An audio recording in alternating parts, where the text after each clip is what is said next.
स्नेह का अर्थ है लगाव। वैसे तो अनेक लोग ऐसे होंगे जो यह दावा करते होंगे कि वो आपसे सच्चा स्नेह करते हैं, लेकिन क्या यह सत्य है? सच्चा स्नेह का अर्थ है निस्वार्थ स्नेह। स्नेह निस्वार्थ होना चाहिए, तभी वह सुखद होता है।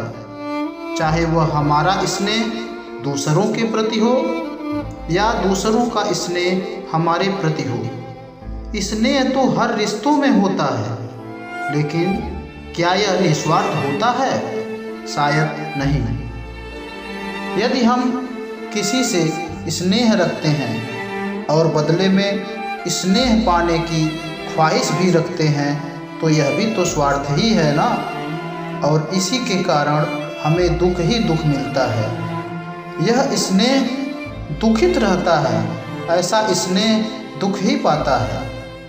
भगवान बुद्ध ने कहा था, अगर एक भी व्यक्ति तुमसे सच्चा स्नेह रखता है, जो तुम्हारे हर दुख में दुखी होता है, जिसको तुमसे कोई स्वार्थ नहीं है, जो आपको खुश देखकर प्रफुल्लित हो उठता है, तुम्हारे साथ अच्छा ही हो, इसके लिए सुबह शाम ईश्वर से प्रार्थना करता रहता है, तो समझ लो यदि ऐसा व्यक्ति तुम्हारे पास है तो तुम महान हो। और अगर ऐसे व्यक्तियों की संख्या और है, यानी कि ऐसे व्यक्तियों की संख्या एक से अधिक है, तो तुम इतना समझ लो कि तुम भगवान हो। भगवान बुद्ध के इस बात में एक बहुत बड़ा रहस्य छिपा है, क्योंकि आज हर रिश्ते में स्वार्थ ही स्वार्थ है। इसने हर रिश्ते को प्रभावित किया है। आप ठंडे दिमाग से सोचो कि आपसे स्नेह करने वाले हर व्यक्ति के पास क्या कोई स्वार्थ नहीं है? आपको जवाब जरूर मिल जाएगा, लेकिन इतना मैं कहता हूँ कि जवाब सुनने की हिम्मत भी आपके पास होना चाहिए, क्योंकि बहुत लोग जवाब सुनना ही नहीं चाहते, वह उसको इग्नोर करते रहते हैं।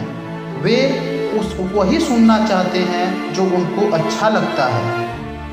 आज के इस समय में भी एक ऐसा रिश्ता है जो हमसे सच्चा स्नेह रखता है, लेकिन हम उसकी कभी कद्र ही नहीं करते। हमारे पास सबके लिए समय है, पर उसके लिए जरा भी समय नहीं है, फिर भी वह हमसे स्नेह रखता है। और वह है हमारा मालिक, जिसने हमें इस संसार में भेजा, हमें बेशकीमती सांसें दिया, हमारे लिए सभी सुख सुविधाओं का प्रबंध किया। और हमें क्या चाहिए? और तो सब कुछ हमें खुद करना होता है, और हम स्वयं बना सकते हैं। जो भी सुख सुविधाएं हमें चाहिए, उसके निर्माता हम स्वयं हैं। लेकिन इन सभी सुख सुविधाओं के बदले में ईश्वर हमसे कुछ भी नहीं चाहता। उसकी कोई ख्वाहिश भी नहीं है, उसको किसी भी उपहार की कोई आवश्यकता नहीं है। वह जीवन भर हमारी देखभाल करता है, लेकिन हम उसके लिए क्या करते हैं? उसके हर नियम को हम तोड़ते हैं। ये हाथ जो उसकी ही शक्ति से उठते हैं, लेकिन उसकी प्रार्थना में कभी नहीं उठते। हमारा हर एक अंग उसका ऋणी है, पर उसकी उपासना तक भी हम नहीं कर पाते। फिर भी वह हमसे नाराज नहीं है। मैं पूछता हूँ कि क्या इस दुनिया में कोई ऐसा रिश्ता है जो इतना होने पर भी जीवंत हो?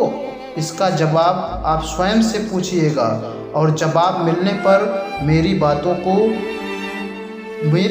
पर जरा अमल करिएगा, और उस मालिक के लिए थोड़ा समय जरूर निकालिएगा। शायद उसको हमारे नेक कर्मों से थोड़ा राहत मिल जाए। Thank you for watching this video.